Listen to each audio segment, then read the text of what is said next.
대통령 선거를 앞둔 재외동포의 마음. 당신의 투표는 당신이 누구인지 보여주는 가장 조용한 방식이다.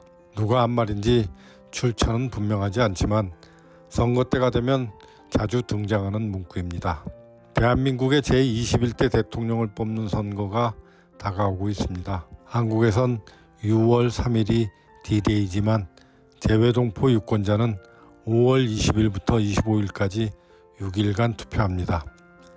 2012년 4월 제19대 총선 이래 8번째 치르는 재외선거입니다. 국경 넘어 산 넘고 바다 건너에서 살아가는 재외국민들에게 한 표는 단지 정치적 권리 행사에 그치지 않습니다.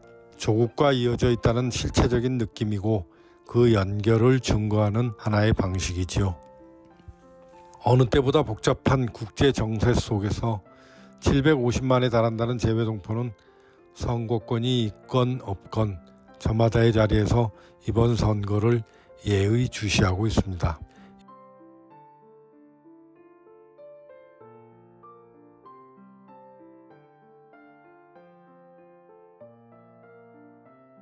현지 시간표에 맞춰 일하고 남은 나라의 제도와 언어체계 속에 살아가지만 여전히 현지 뉴스에 K가 뜨면 마음이 콩닥거리는 그들입니다.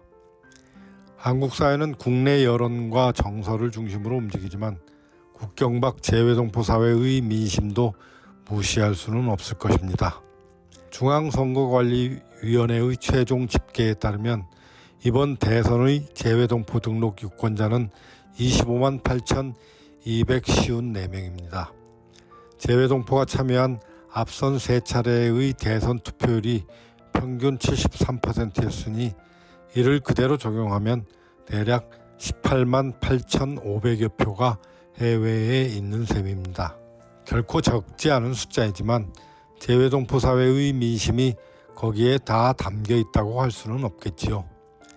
참정권은 있지만 한국법이 만들어 놓은 제도의 벽은 여전히 높고 복잡합니다. 사전 유권자 등록부터 신분 확인, 지정 투표소 방문에 이르기까지 투표하기엔 쉽지 않은 절차 속에서 정치적인 거리감과 제도적인 피로감을 함께 느끼게 마련입니다. 그런데도 매번 선거가 돌아올 때마다 누군가는 여전히 이른 새벽 먼 길을 차를 몰고 또 어떤 부분은 가게 문을 닫고 대사관과 영사관에 마련된 투표소를 찾지요.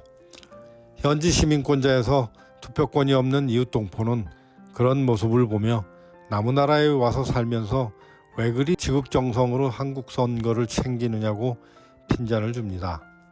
유권자 동포는 그 핀잔이 부러움과 시샘의 다른 표현이라는 걸 물론 잘 압니다. 영사관의 투표소에서 가림막이 쳐진 기표소에 들어갔다 나오는 순간의 형용하기 어려운 짜릿함은 국적을 바꾼 재외동포는 결코 공감하기 어려울 것입니다.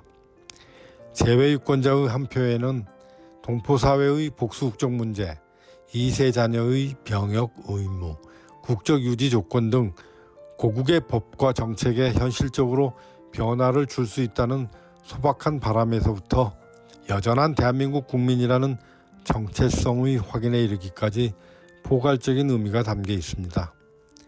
새삼스럽지만 선거권이 주어진 재외동포는 더 이상 해외 체류자나 일시 방문자가 아니라 분명한 정치적 주체입니다.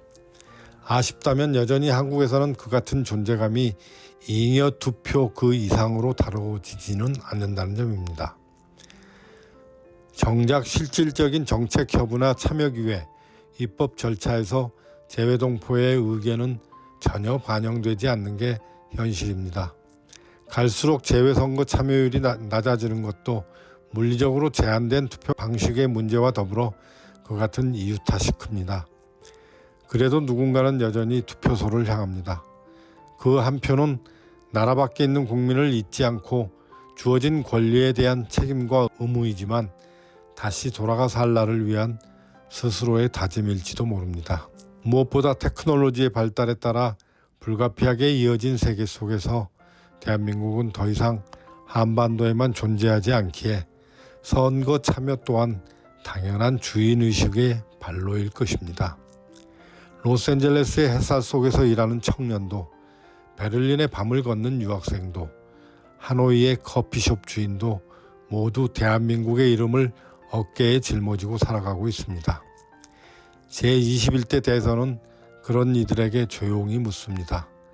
당신은 여전히 우리 안에 있습니까? 그럼요.